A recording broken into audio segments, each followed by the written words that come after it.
I'm writing the ultimate pitch deck training course at the moment to condense all my knowledge so I can help founders more scalably. I can only bring myself to take on a few clients a month, and I want to help thousands. Now, the course is taking way too long because I'm inventing ways of doing things such as market sizing.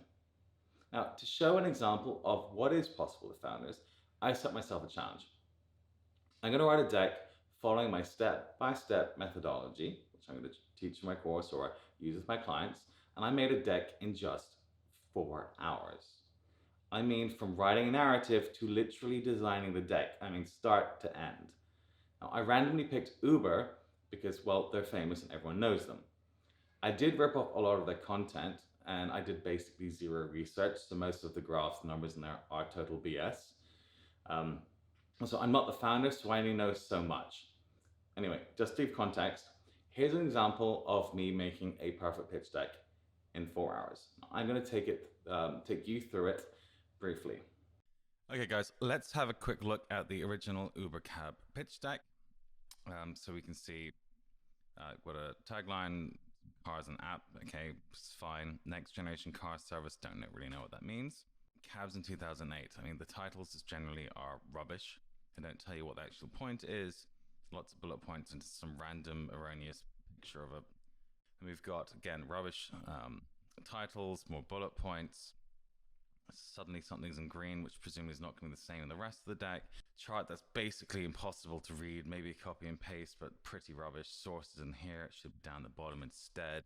Lots of more bullet points, no imagery, no way of structuring the information up so it's fast to consume. All you've done is forced to actually read what is on the page.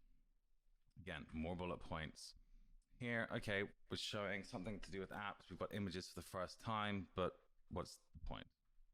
We've got some sort of picture here. I'm not really sure what's going on here. List of more bullet points, list of more bullet points, list of more bullet points. Okay, now we're talking about the fleet. Do we really need to be talking about the exact kind of cars that we're going to be using right now? I don't know if that's very valuable, to be honest. The service area, bullet point, and then some picture of San Francisco for some reason. Why is that valuable? Something about technology, don't know what this stuff means. Okay, looks like something about the back-end logistics, but who knows? Overall market, he's just copied and pasted something from some INSEAD website. Okay, point's kind of interesting, but it's not that interesting, really. Nothing really to do with the market sizing. I don't know, lots of use cases or something for them. A list of cities. Okay, I'm going to have to analyze this to understand what's going on. Now we're talking about what the opportunity is. I think they can be $1 billion in revenue. Okay, otherwise there's going to be some 10-car service thing. But doesn't really tell you much how they actually got to the point here. There's some sort of charts about smartphones with no explanation. Things they're going to do in future, but lots more bullet points. Random marketing ideas. Okay, it's just weird. Again, a lot of these slides, progress to date, list of bullet points, all right, nothing's particularly interesting, but fine. So now let's have a look at the pitch deck, which I made from beginning to end, all in design included in just 4 hours. So you can see what I've done. So the first thing I've done, I've changed the title on the cover to Sedans Booked on Demand. That gets the picture of what the company is actually doing a lot better than the future of cars or something. So we're going to start explaining what it is that this company Uber actually does. So we're an app that enables you to book a premium sedan on demand using your smartphone. We have vetted drivers that you can book and visually track their arrival through GPS, so you're never left wondering when they will arrive. So now I know what this company is actually doing. So we're going to start out with something to get them to agree and understand the industry that we're talking about. So it's obvious. Everyone uses taxis to get to where they need to be. There's many use cases for taxis as opposed to owning and operating your own car, which is implying that there's going to, opportunities in the future. And despite this, the 4 largest operators have 22% market share, leaving everything just fundamentally very fragmented. So we've got titles, box, we have charts, we've got headers, we have sources.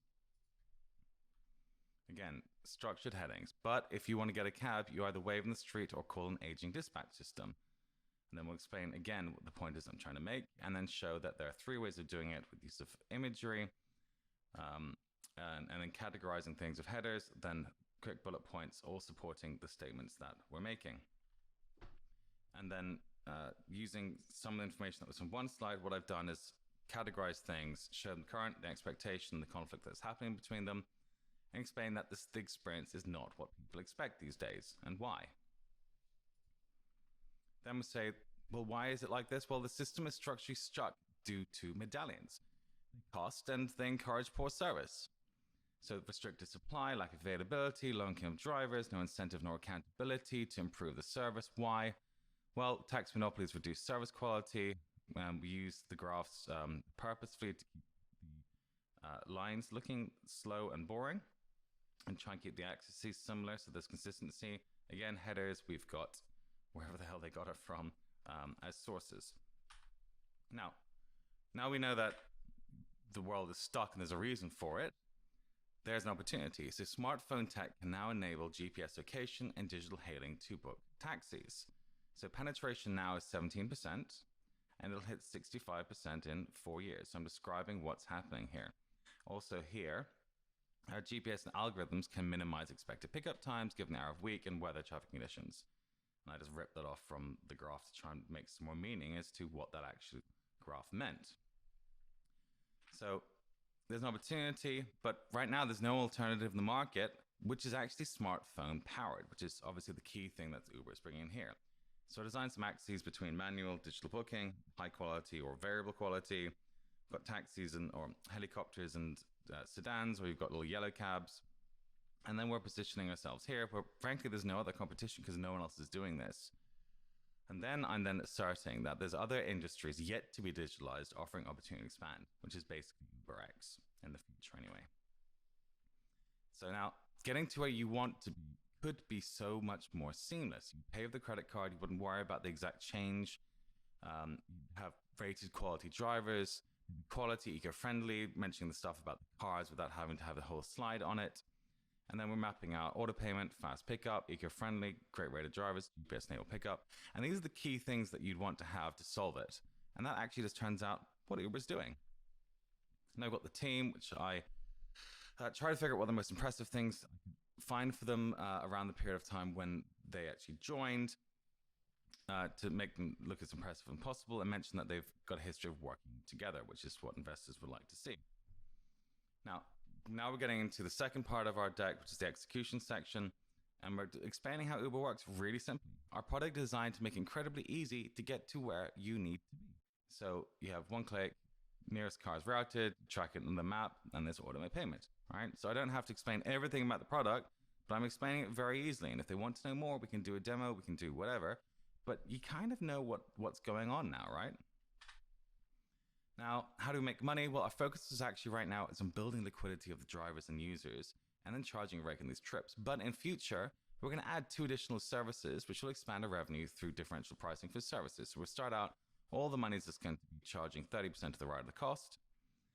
And we can increase the fees as the marketplace becomes larger with liquidity. And over time, that'll decrease as we launch on demand and get here now in the future. And again, we explain our business model in a very simple way. We can get into more details if we'd like to. Now, in terms of market sizing, I'm really mapping it out. So Travis in his deck said that 4.2 billion TAM, which I took, but I've worked out and said, well, if we're in San Francisco and New York City, I did some quick math on one of the graphs that they had and said that would equal to 300 million.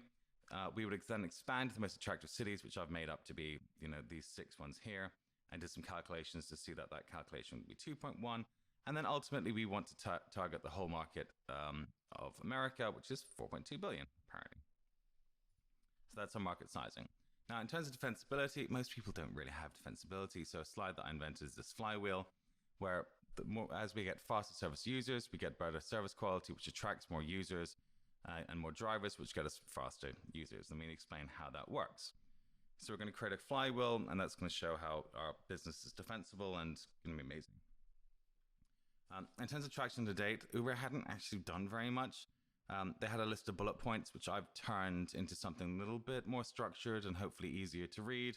I mean, hopefully a little bit more interesting, but it is what it is, right? That's just the reality of startup.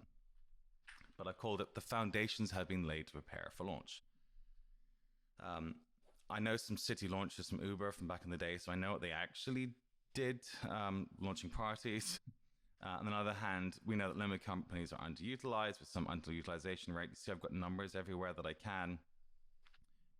Let's not get into this. And so now we know what go-to-market is, how we're going to expand. Well, we're going to start in San Francisco, where we've got some targets, and then we're going to expand to Manhattan with some targets. Travis set out what 3 options were without really explaining the logic. I invented this slide, which I called a range of values, and it shows what's actually what the potential is if they're like a little 10-car company, or if they're targeting that 4.2 billion, as he said, and everything in between, and what would be required to do that, showing the different cities, what kind of products they'd be launching, what types that they would be in, and then categorizing that at the top. So how much do we want? Well, we're raising 1.25 mil to reach this Series A, which is what I found in Crunchbase that they read. So that's going to be a 12-month runway. The founders had put in 200K to date, and the key milestones that they were going to achieve, deriving again from the deck, just ripping things off to get this done quickly, are these little things here. So we know what they're going to achieve with that money. Now to close out the deck, instead of just writing, thanks, ! in travis@uber.com, we're actually going to summarize the key takeaways that you want to have from the deck. And that is, everyone gets taxis, but the experience is terrible. Smartphone technology can now enable the experience consumers actually expect. We have $1 billion per year revenue opportunity, and our team have already had 1 exit to date already, so that we're credible. Okay, that's me making a deck in 4 hours, start to finish. About 2 hours of it was just formatting PowerPoint. If that looks good enough to you, let's get your deck done now. Keep hustling, guys. Bye.